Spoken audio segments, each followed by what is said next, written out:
Жаз айынын жаан-чыл болгондугунан улам жаратылыш кырсыктары көп катталып жатат. Айрыкча ушул түндүк облустарда дагы, түштүк облустарда дагы сел ташкындары болгон. Жүздөгөн турак жайлар жабыркаган жана айдоо аянттарын суу чайкап кеткен учурлар болууда. Бул жолку чыгарылышта биз ушул жаратылыш кырсыктарын алдын алуу, алардын кесепеттерин жоюу боюнча көрүлүп жаткан аракеттер тууралуу сөз кылмакчыбыз. Ал эми биздин суроолорубузга өзгөчө кырдаалдар министрлигинин пресс кызматынын башчысы Алим Токтуров мырза жооп бермекчи. Саламатсызбы? Бизде студияга кош келипсиз.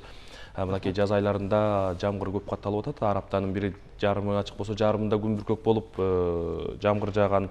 Анын кесепетинен улам сел ташкындары болгон учурлар болууда. Түндүк облустарда дагы басымдуу бөлүгү түштүк облустарда ушул сел ташкындары болуп, жүздөгөн турак жайларды суу каптап, анын кесепетинен ушул турак жайлар жарактан чыккан учурлар дагы болууда. Гектарлаган айдоо аянттарын ушул суу чайкап кеткен учурлар болууда. Бул өз кезегинде баягы жарандардын, ушул аймакта жашагандардын материалдык чыгымга учурап жатат. Жылдык кирешесинен мындайча айтканда кол жуудуруп жатат албетте. Анан ушуларды кесепетин жоюу боюнча, жергиликтүү тургундарга жардам көрсөтүү боюнча, алдын алуу аракеттери боюнча министрликтин көрүп жаткан чаралары кандай бүгүнкү күндө? Чоң рахмат. Өзүңүздөр билесиздер, мына кече жакында эле түндүктөн баштасак, Ак Суу районунда, Ысык көлдө да чоң кар жаап, баягы өзүнүн эсеге караганда нормасынан 5 эсе, 6 эсе, кээ бир жерде 7-8 эсе көп жаап, биз ага чейин министрлик тарабынан эскертүү берилгенине карабай, кээ бир малчылар мурда жылда чыгып жүргөн да жайлоого чыгып кетишти. Алар Айтылган аларга? Айтылган. Себеби эскертип бүт эле Кыргызстанга айтылып келип атпайбы? 3-июнга чейин тоолуу аймактарга кар болот. Эми азыр быйыл өтө көп жаап атат, этият болуп туруңуздар, сабыр кылып туруңуздар, көчпөй туруңуздар деген. Ошол кээ бир жерлерде карантин коюп, бөгөт коюп турган учурлар да болуп атат. Ошого карабастан эми кээ бир малчылар өздөрүнүн башка жолдор менен тоого жайлоого чыгып, эми Кудай сактасын. Бирок азыр аларга ошол учурда бара албады, эми баягыдай жол тосулуп калып, калың улуу жаап койбодубу. Бирок кийин жерине жетип, баары эсен аман, мал жан аман дегендей. Азыр ошол эми кар улуу экен, ал жерге өзгөчө кырдаалдар министрлигинен тийиштүү техникалар тартылып, жем чөптөрүн жеткирилип, аларды уже кароого алып атат. Учурдагы окуялардын бири да. Анан ага чейин айтсак, мына бир гана эле ошол түштүк деп кеттиңиз, түндүктө деле сел көп, жамгыр жаагандан көп болуп, сел өтө көп кетип атат. Былтыргыга караганда, мурдагы жылга караганда. Анан биздин кээ бир соц тармактардан арким арканда ойлор жазып атат, учурунда эмчеси келбей, ошол өзгөчө кырдаалдар министрлигинин өкүлдөрү жетишпей атат, келбей атат деп. Мисалы кечээ ошондой дагы бир ой айтылып кетти. Жогорку кеңештин депутаты Тазыбек Икарамовдон да ошол жөнүндө кичине мындай элдер түшүнүксүз болуп калбасын, кичине тактоо иретинде ошондо кошуп кетсем, уруксат берсеңиздер.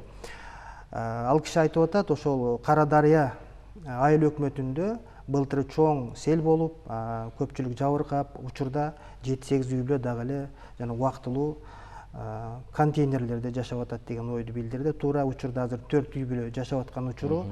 Эми бул жерде биздин урматтуу көрүүчүлөр, жөнөкөй карапайым элдер билиш керек да, өзгөчө кырдаалдар министрлиги жапа тарткан учурда, өзгөчө кырдаалдар болгон учурда ошол жерде бат жетип куткарып, биринчи кезекте кишилерди, адамдарды, андан кийин башка малын, техникаларын куткарып, анан убактылуу ошол жерди тез арада жашоого ылайыктуу тазалап, мисалы баткак болсо сүрүп, тазалап берет.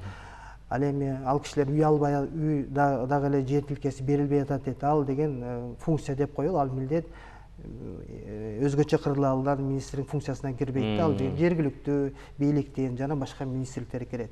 Өзгөчө кырдаалдар министрлиги убагында жетип өзүнүн жумушун аткарган.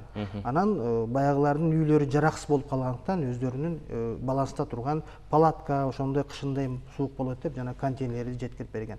Туура 12 үй бүлө ошол үй жараксыз деп табылган. Алар көпчүлүгү туугандардын үйлөрүндө жашап атышат. Ал эми аларга жер тилкесин бөлүп берүү, ал башка бийликтердин өкүлдөрүнүн функциясы деп айткым келет да. Анан ал киши дагы кошуп кетип атат, ошо Кара Дарыядан былтырда чоң сел жүргөн, быйыл да ошол селдин немеси бар, тосмолор тосулбай атат деп.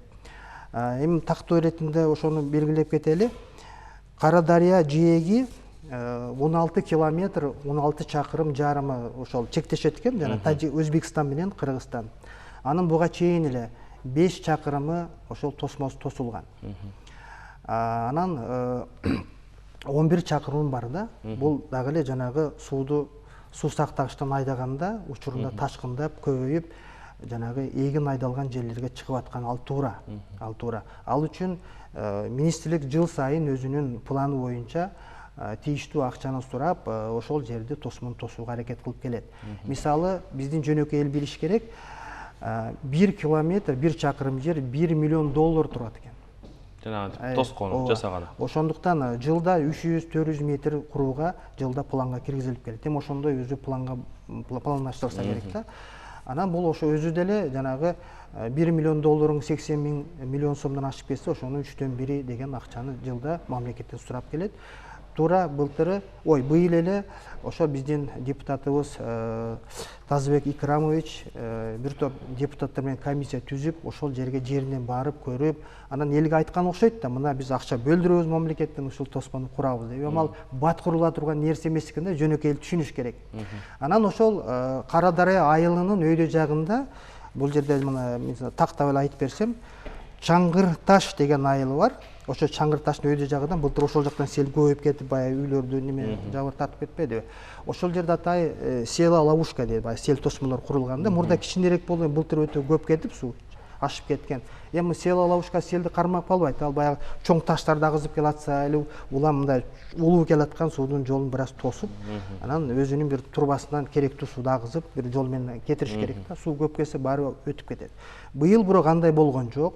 Ошол Чаңгырташ айылынын гараж участкасынын өйдө жагына тосмосу, Чаңгырташ айылынын промыслы участкасынын өйдө жагына жана Чаңгырташ айылынын күрүч заводунун участканын өйдө жагына ошо тосмолор курулган. Быйыл ошо былтыр эле бүткөн. Быйыл андай суу ашуу коркунучу болгон жок. Бирок ошо жанагы Кара Дарыядан улам жанагы сууну эми Өзбекстан ошондой тартипин алат экен, ошол өздөрүнүн сууну көбөйтүп ачканда жанагы жээктерден ашып кеткен учурлар бар. Аны бул эми биз улам берип атабыз өз жол боюнча пландаштырып, баягы улам жамгыр көп жааганда мүмкүн ал дагы кошулуп ушундай окуялар болуп атат.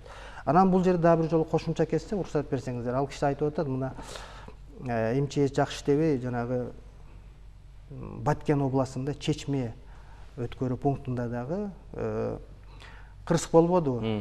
Ошол МЧСтин өзгөчө кырдаал министрлигинин техникасы башка техникалар менен кырсыкка учурап, ал киши айтып атат, 20 киши каза болуп кетти. Андай эмес. Эми бирок баары каза болду, бул жерде актанган жерибиз жокко. 8 киши каза болгон, анын бирөө Өзбек Республикасынын тургуну, анын экөө өзгөчө кырдаалдар министрлигинин айдоочулары болчу. 16 машина жабыр тарткан ал кесип кырсыктан. Азыр баягы изилдөө, тирештирүү иштери жүрүп атат да, ошол бүткөндөн кийин бул жерден баягы кээ бир биздин телекөрүүчүлөр сурап атат, жана жабыр тарткандарга канча мындай компенсация төлөп берет, транспортуна берет деп. Урматтуу жабыр тарткандар, алардын туугандары ошол жакын күндөрдө тирештирүү иштери баягы тийиштүү ишканалар, ведомстволор иштеп атат, алар өздөрүнүн изилдөөлөр иштерин бүткөндөн кийин анан ошол кайсы ким төлөп берет, баары ошол жабыр тарткандардын компенсациялары төлөнөт бардыгы.